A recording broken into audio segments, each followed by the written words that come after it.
श्रीविघ्नेश्वर ध्यानम्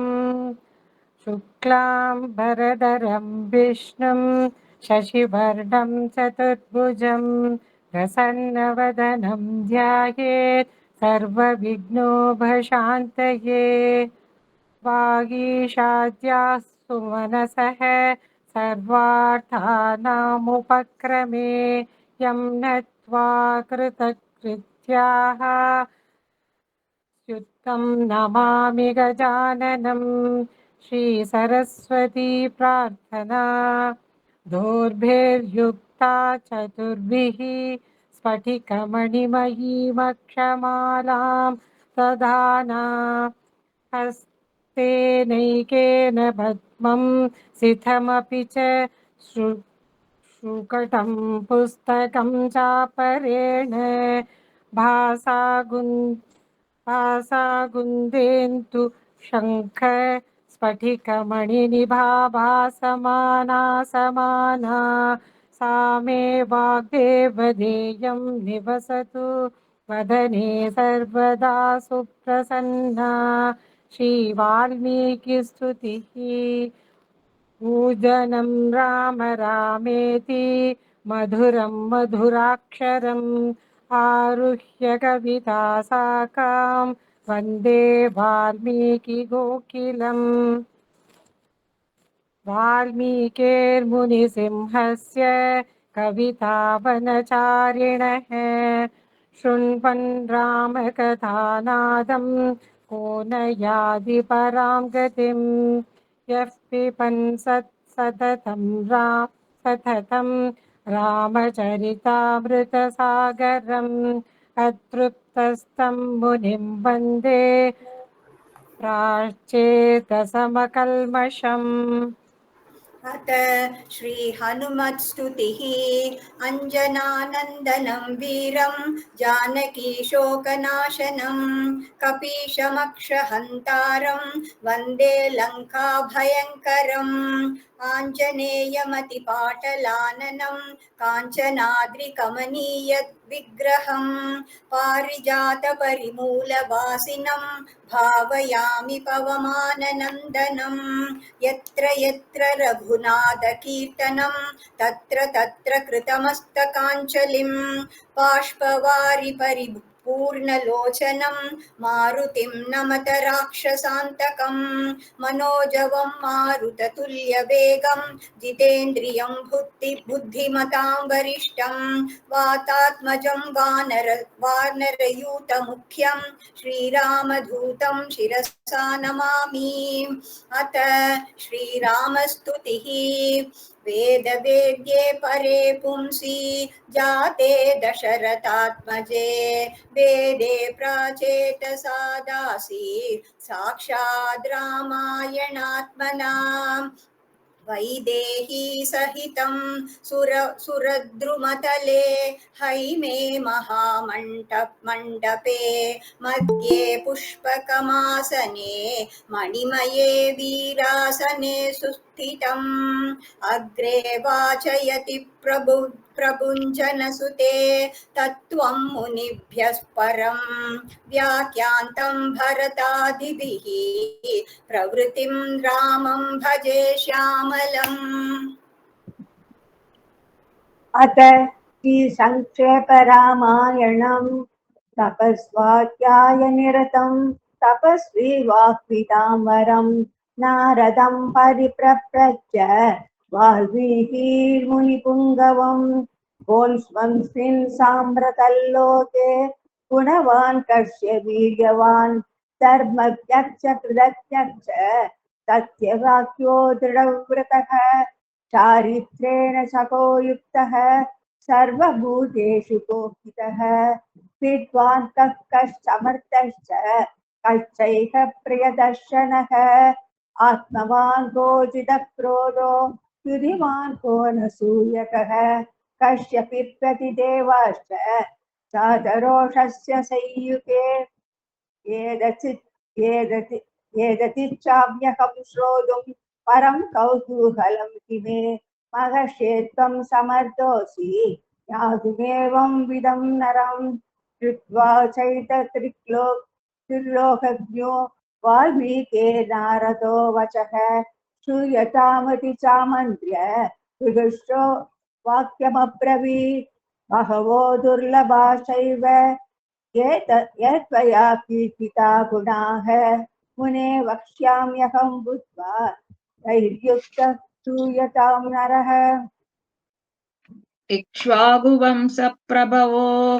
रामो रामजनैः श्रुतः नियतात्मा महावीर्यो धृतिमान् वशी बुद्धिमान् नीतिमान् वाग्मी श्रीमान् शत्रुनिबर्हणः विपुलांसो महाबाहुः कम्बुग्रीवो महाहनुः महोरस्को महेश्वासो गूढजत्रुररिन्दमः आजानुबाहुः सुशीराः सुललाटसुविक्रमः समविभक्ताङ्गः स्निग्धवर्णप्रतापवान् पीनवक्षा विशालाक्षो लक्ष्मीवाञ्चुशुभलक्षणः धर्मज्ञ सत्यसन्धश्च प्रजानां च हिते रताः यशस्वी ज्ञानसम्पन्नः ऋषिर्वश्यः समाधिमान् प्रजापतिसमः श्रीमान् धाता रिपुनिषूदनः रक्षिता जीवलोकस्य धर्मस्य परिरक्षिता रक्षिता स्वस्य धर्मस्य स्वजनस्य च रक्षिता वेदाङ्गतत्त्वज्ञो धनुर्वेदे च निष्ठितः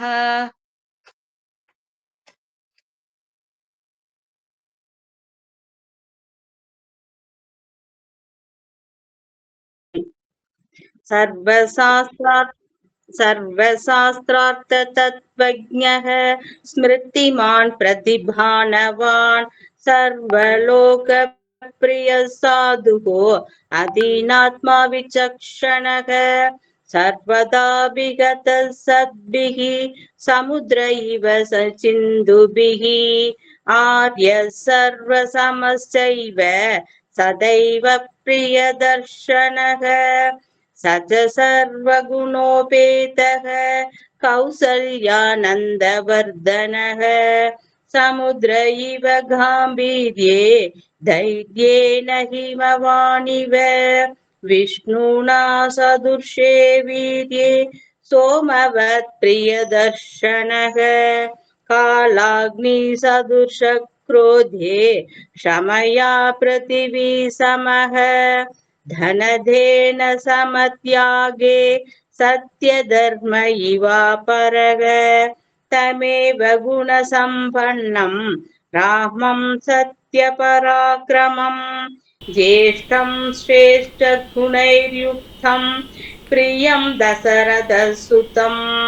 प्रकृतीनां हितैर्युक्तं प्रकृतिप्रियकाम्यया यव्वराजेन संयोक्तुम् ऐच्छत् प्रीत्या महीपतिः तस्याभिषेकसंभारान् दृष्ट्वा भार्यार्थकैकेयी पूर्वं दत्तवरा देवी वरमेन मयाचत विवासनं च रामस्य भरतस्याभिषेचनं ससत्यवचनाद् राजा धर्मपाशेन संयतः विवासयामास सुतं रामं दशरथः प्रियं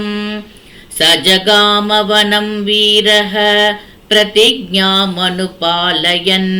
पितुर्वचननिर्देशात् कैकेय्याः प्रियकारणात् तं व्रजन्तं प्रियो भ्राता लक्ष्मणोऽनुजगामः स्नेहाद्विनयसम्पन्नः सुमित्रानन्दवर्धनः भ्रातरं दयितो भ्रातुः सौभ्रात्रमनुदर्शयन् रामस्य दयिता भार्या नित्यं प्राणसमाहिता जनकस्य कुले जाता देवमायेव निर्मिता सर्वलक्षणसम्पन्ना नारीणामुत्तमावधूः सीतात्यनुगता रामं शशिनं रोहिणी यथा पौरैरनुगतो दूरं पित्रा दशरथेन च शृङ्गपेरपुरे सूतं गङ्गाकूले व्यसर्जयत् गुहमासाद्य धर्मात्मा निषाधादिपतिं प्रियं गुहेन सहितो रामो लक्ष्मणेन च सीतया देवनेन वनं गत्वा नदीस्तीर्त्वा बहुतकाः चित्रकूटमनुप्राप्य भरद्वाजस्य शासनात् रम्यमावसतं कृत्वा रममाणा वने त्रयः देवगन्धर्वसङ्गाशाः तत्र ते न्यवसन् सुखं चित्रकूटं गते रामे पुत्रशोकादुरस्तदा राजा दशरथः स्वर्गं जगाम विलपन् सुतं मृते तु तस्मिन् भरतो प्रमुखै द्विजैः नियुज्यमानो राज्याय नैच्छत् राज्यं महाबलः स जगाम वनं वीरो रामपादः प्रसादकः गत्वा तु सुमहात्मानं रामं सत्यपराक्रमम् अयाचत् प्रातरं रामम् आर्यभाव पुरस्कृतः त्वमेव राजा धर्मज्ञ इति रामं वचो ब्रवीत् रामोऽपि परमोदारः सुमुखः सुमहायशाः न चैतद्भितुरा तेषात् राज्यं रामो महाबलः बाधुके चास्य राज्याय न्यासं दत्त्वा पुनः पुनः निवर्तयामास ततो भरदाग्रजः सकाममनवाप्यैव रामपादावुपस्पृशन् नन्दिग्रामे करोद्राज्यं रामागमनकाङ्क्ष्या गते तु भरते श्रीमान् सत्यसन्धो जितेन्द्रियः रामस्तु पुनरालक्ष्य नागरस्य जनस्य च तत्र गमनमेकाग्रो दण्डकान् प्रविवेशः प्रविश्यतु महारण्यं रामो राजीवलोचनः विराधं राक्षसं हत्वा शभङ्गं ददर्शः सुतीक्ष्णं चाप्यहं सत्यं च अगस्त्य भ्रातरं तथा अगस्त्य वचनाश्चैव जग्राहैन्तरं शरासनम् खड्गं च परमप्रीतः तूणी साक्षय सायकौ वसतस्य रामस्य वने वनचरैः सह ऋषयोऽभ्यागमन् सर्वे वदयासुर रक्षसां स तेषां प्रतिशुश्राव राक्षसानां तथा वने प्रतिज्ञातश्च रामेण वदस्सय्यदि रक्षसां ऋषीणाम् अग्निकल्पानां दण्डकारण्यवासिनां तेन तत्रैव वसता जनस्थाननिवासिनी विरूपिता शूर्पणखा राक्षसी कामरूपिणी ततः शूर्पणखा वाक्यात् उद्युक्तान् सर्वराक्षसान् करं त्रिशिरसं चैव दूषणं चैव राक्षसं निजगाणरणे रामस्तेषां चैव पदानुगान् वने तस्मिन् निवसता जनस्थाननिवासिनां रक्षसां निहतान्यासन् सहस्राणि चतुर्दश ततो ज्ञातिवदं श्रुत्वा रावणक्रोधमूर्छितः सहायं वरयामास मारीचं नाम राक्षसं वार्यमाणः सुबहुसो मारीचेन स रावणः न वीरोऽथोपलवता क्षमो रावण तेन ते अनातृयतु तद्वाक्यं रावणः कालचोदितः जगाम सः मारीचः तस्याश्रमपदं तथा तेन मायाविना दूरम् अपवाक्य नृपात्मजौ जकार भार्यां रामस्य कृत्थं हत्वा जटायुषम् कृत्रं च निहितं दृष्ट्वा कृतां श्रुत्वा च मैथिलीं राघवः शोकसन्तप्तो विललापाहुलेन्द्रियः ततस्तेनैव शोकेन कृत्रं त्यक्त्वा जटायुषम् मार्गमाणो वने सीतां राक्षसं सन्ततर्षः कपन्थं रामरूपेण विकृतं घोरदर्शनं तं निहत्य महाबाहुः तताह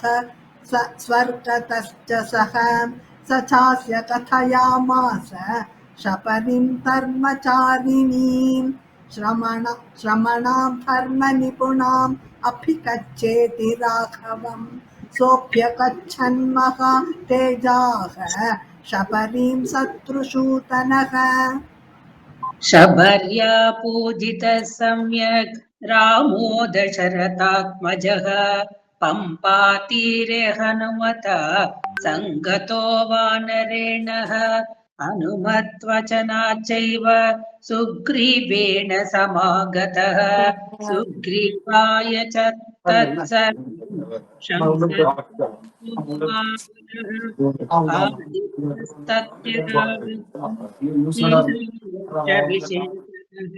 सुग्रीवश्चापि तत्सर्वं श्रुत्वा रामस्य वानरः सत्यं रामेण प्रतिश्चैवाग्निसाक्षिकम् ततो वानरराजेन वैराणुकदं प्रति रामाय वेदितं सर्वं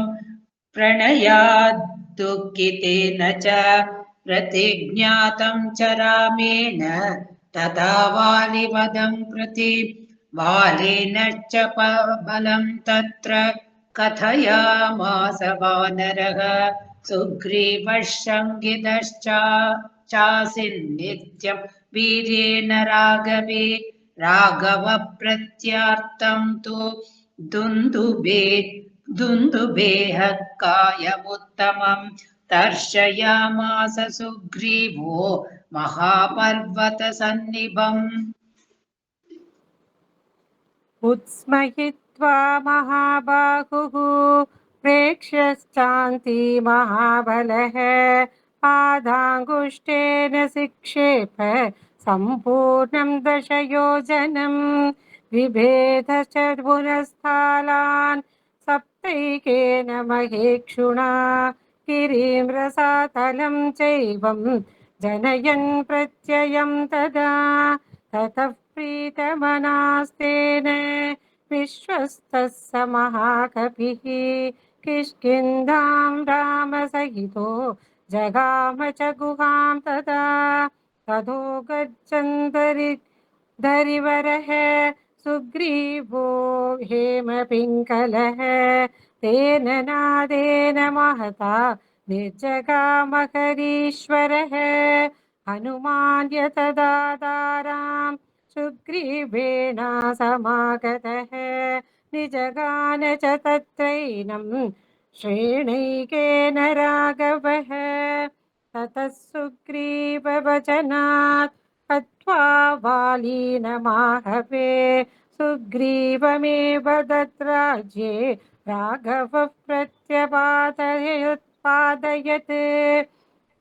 स च सर्वान् समानीय वानरान् वानरर्षभः निशः प्रस्थापयामास दिकृष्णुजनकात्मजाम्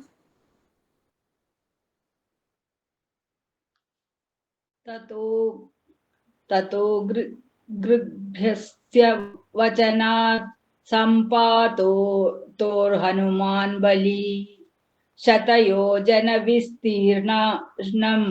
पुप्लुवे लवणार्णवम् तत्र लङ्कां समासाद्य पुरीं रावणपालितां ददर्श सीतां ध्यायन्तीम् अशोकवनिकां गताम्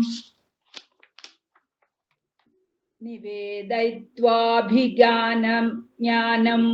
प्रवृत्तिं च निवेद्य च समाश्वास्य च वैदेही मर्दयामास तोरणम् पञ्चसेनाग्रगान् हत्वा सप्तमत्रिसुतानपि शूरमक्ष च निष्पिष्य ग्रहणं पागमत् अस्त्रेणोन्मुक्तमात्मानं ज्ञात्वा महाद्वरात्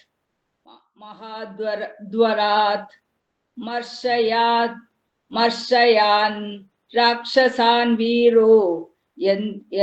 यन्त्रीन्यस्तान् यदृच्छया ततो दग्ध्वा पुरीं लङ्काम् ऋते सीतां च मैथिलीं रामाय प्रियमाख्यान्तुं पुनरायान् महाकविः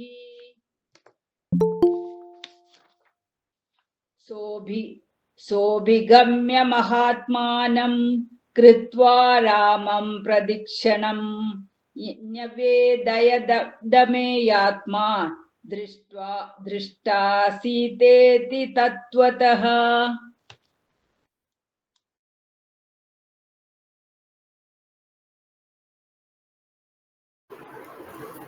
ततः सुग्रीवसहितो गत्वा तीरं महोदधे समुद्रं शोभयामास शरैरादित्यसन्निभैः दर्शयामास चात्मानं समुद्रसरितां पतिः समुद्रवचनाच्चैव नलं सेतुमकारयत् तेन गत्वा पुरीं लङ्कां हत्वा रावणमाहवे रामः सीतामनुप्राप्य परां व्रीडामुपागमत् तामुवाच ततो रामः परुषं जनसंसदि अमृष्यमाणा सा सीता विवेशज्वलनं सती ततोऽग्निवचनात् सीतां ज्ञात्वा विगतकल्मषां बभौ रामः सम्प्रहृष्टः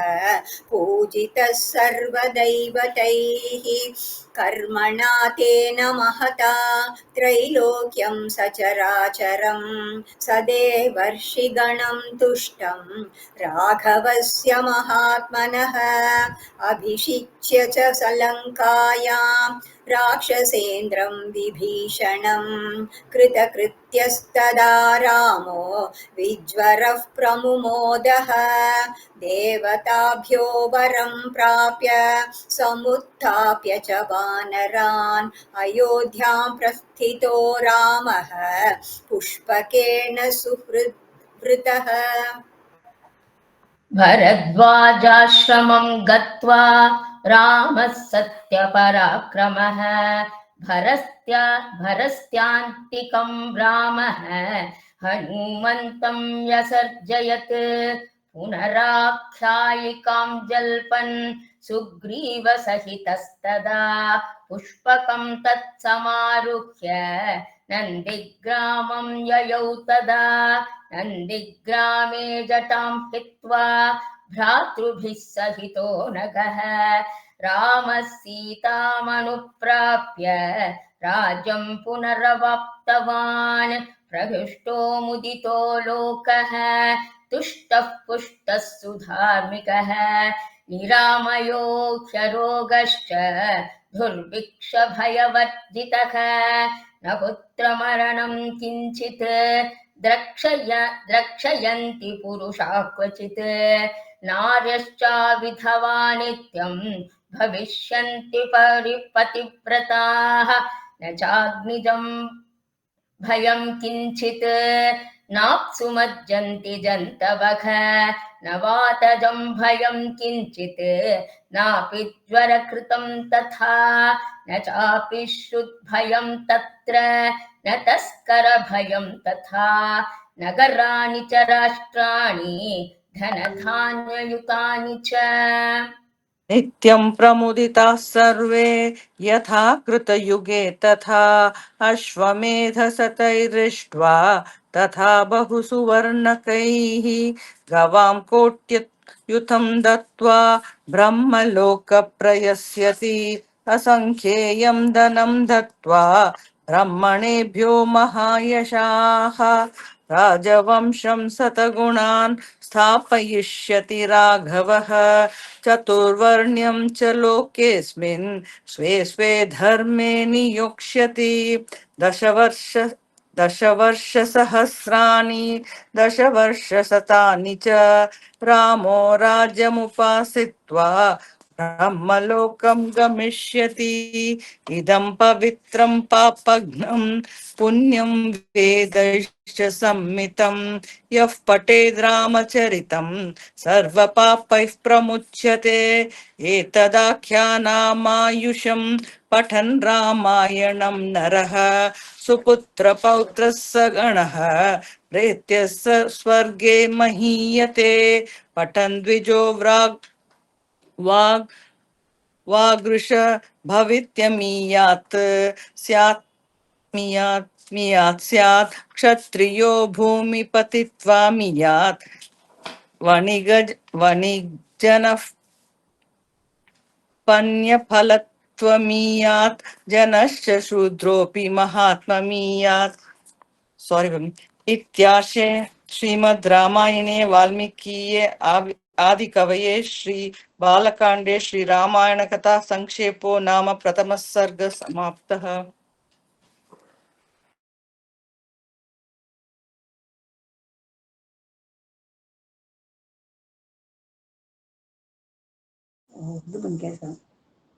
एकश्लोकी वाल्मीकि रामायणे एकश्लोकी यस्य श्री हनुमान् अनुग्रह बलात्तीर्णां पुदिर्लीलयाः लङ्कां प्राप्य निशम्य रामदयितां वंसावनं राक्षसान् अक्षादीन् विनिहत्य वीक्ष्य दशकं दत्त्वा पुरीं तां पुनः तीर्णाप्ति कविर्युतो यमन मत्तं रामचन्द्रं भजे मङ्गलं कौसलेन्द्राय महनीय गुणाप्तये चक्रवर्ति धनुजाय सार्वभौमाय मङ्गलम् अमुदोत्पादेन दैत्यान् पुनदोवत्रधरस्य यत् अतिथीर्मङ्गलं प्रादादि तत्ते भवतु मङ्गलम् दीनवरीन्द्रक्रमान् प्रमक्रमदो विष्णोरमिते अमित तेजयसः यदासीन् मङ्गलं राम तत्ते भवतु मङ्गलम् कायेन वाचा मनसेन्द्रियैर्वा बुद्ध्यात्मना वा प्रकृतिस्वभावात् करोमि यत्य सकलं परस्मै नारायणायेति समर्पयामि.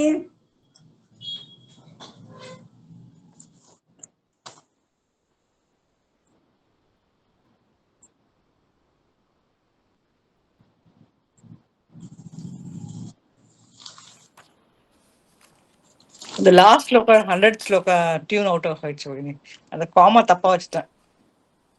பட்டன் द्विजो वृषभ भवति मियात् स्यात् सेकंड लाइन வருமா ஃபர்ஸ்ட் லைன் வருமா வகினி இந்த ஃபர்ஸ்ட் லைன்ல அதுதான் விட்டு விட்டேன்.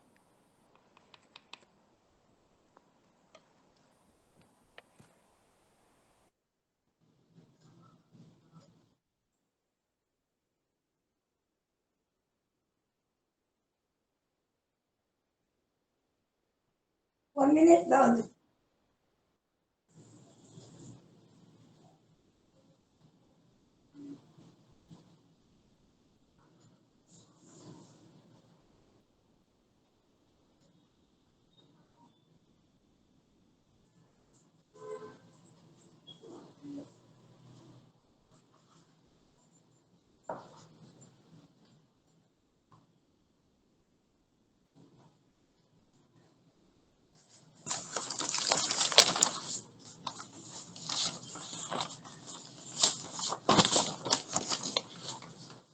रामाय रामभद्राय रामचन्द्राय वेदसे रघुनाथाय नाथाय सीतायापतये नमः। रामाय रामभद्राय रामचन्द्राय वेदसे रघुनाथाय नाथाय सीतायापतये நமக. இதெல்லாம் சொல்லமா? ஆபதாம் அபகர்த்தாரம் தாத்தாரம் சர்வ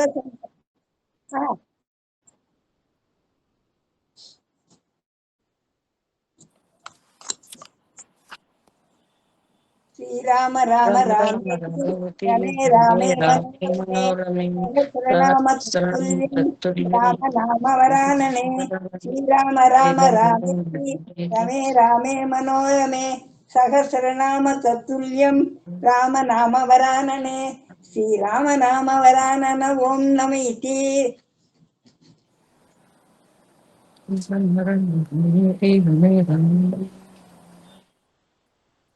சகனா பத்து சொல்லிடலாமா? சகனாபவது சகனௌ புனத்து சக வீர்யம் दीतमस्तु मा विद्विषावहैः ॐ शान्ति हरिः ओम्। ॐ श्रीगुरुभ्यो नमः। हरि ओम्।